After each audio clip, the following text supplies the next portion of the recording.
person who came up with the idea, quote, bleeping needs to be fired. Well, it does not look like it's going away. NBA Commissioner Adam Silver acknowledged the critics, but said the format was very positive. And, quote, it's my expectation that it will continue for next season.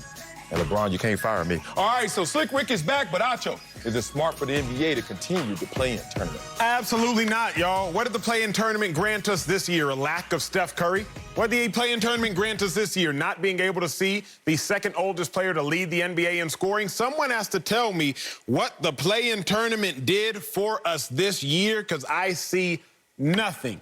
Going forward, Slick Rick, say, are we going to play 82 games in a season? Yeah, it's coming. We play in 82 games in a season because those 82 games decide who gets to go into the playoffs. If those 82 games are not dictating who gets to go into the playoffs, what am I playing them 82 games for? Slick, I'm going to take you back to my childhood in the Acho household. In the Acho household, every Saturday we had to do chores. The 4 kids had to collectively break down the house and do chores. Somebody will clean the mirrors, somebody will clean the carpets, somebody will do the dishes, somebody will do laundry. Now, you could not leave the house until you did them chores. But here's the issue, Slick. If I were to do all them chores and then want to go leave the house, and then my mom backdoors and says, okay, now do your homework, that wasn't part of the agreement. The agreement was do the chores and leave the house, not do the chores and do your homework and leave the house. It was do the chores and you can leave the house.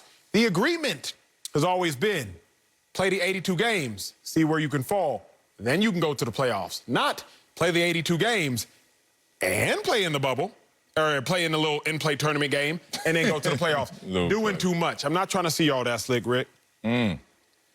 All right, first of all, remind me never to do a hit with you guys from the road unless I'm staying at a 4 Seasons, okay? Second, I'm guessing that your mom had a quality control element to all of this. It wasn't just that you did your chores. It was that if you were sweeping the floor had to be clean. Otherwise, you know what? Come on back here, Emmy. Sweep it or again. at that time, simply Emmanuel.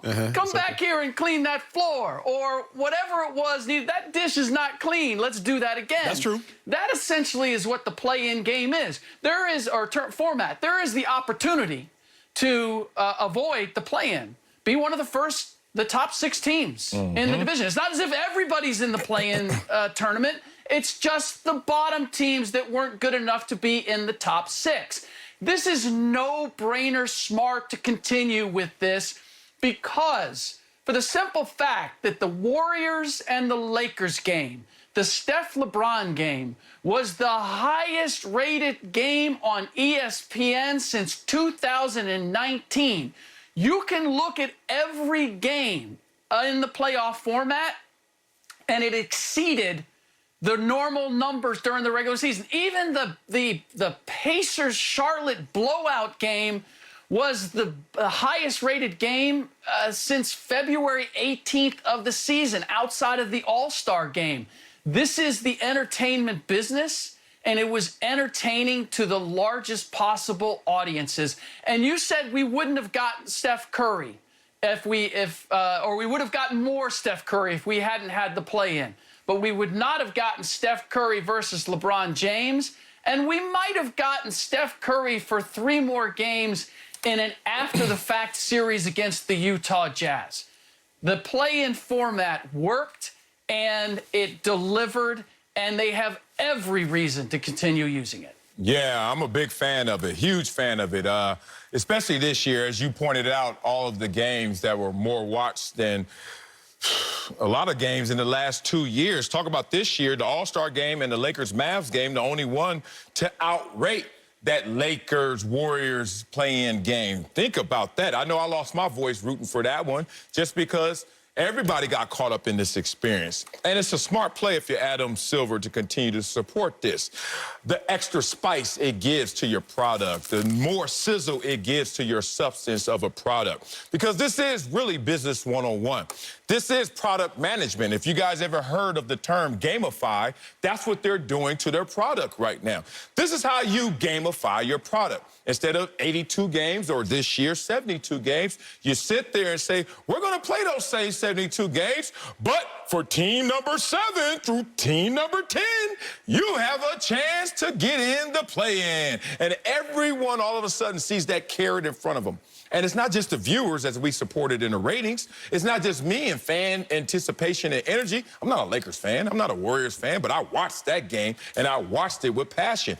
It's the fact that now you have gotten the players even gamified into it. It happens in so many ways when you watch any product after a while go into a different iteration. You all of a sudden hear, well, for the third follower, we'll give an Amazon gift card. And then you just start to get a little more of the juice that comes from the same substance. Smart play, Adam Silver. The results speak for itself. But let's personalize this. We are all in the media industry, and it's easy for us to sit from our glass house, if you will, and not necessarily throw stones, but at least speak about something that doesn't affect us as the athletes. So, Slick, if we were told, okay, if you all show rates in the top 8 of sports shows nationally, you will get a bonus.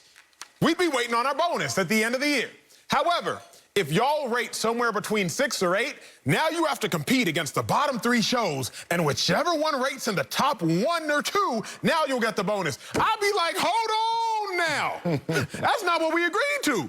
You just said if I rate in the top 8 nationally after a year, I get a bonus. Don't now start to sit here and try to break things down. Well, if you wanted to get the bonus, you should have been in the top 5. You shouldn't have been in the top 6. You shouldn't have been 7 or 8. Because now you got to do a compete. No. We had an agreement, y'all. Y'all said if I was in the top 8, I was good. Now you're going to punish me for being elite, but not the elite of the elite. We got to personalize this. It's easy for us to sit here as analysts and talk about the extra games that LeBron and Steph have to play. But if I'm the player, I'm upset, Slick.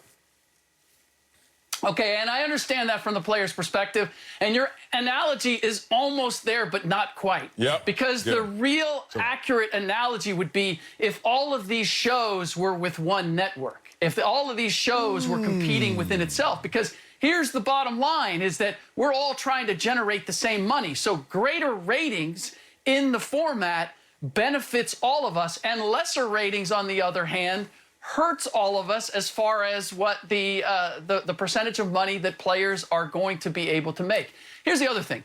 The riddle that the league has been trying to figure out forever is how do you curb tanking? How do you avoid teams from just taking the last month of the season off? All of the teams that aren't in the playoff picture. And the teams that are secure in the playoff picture, how do you avoid them resting players the last couple of weeks of the season if they so choose? How do you make games meaningful in that 82 games right to the end?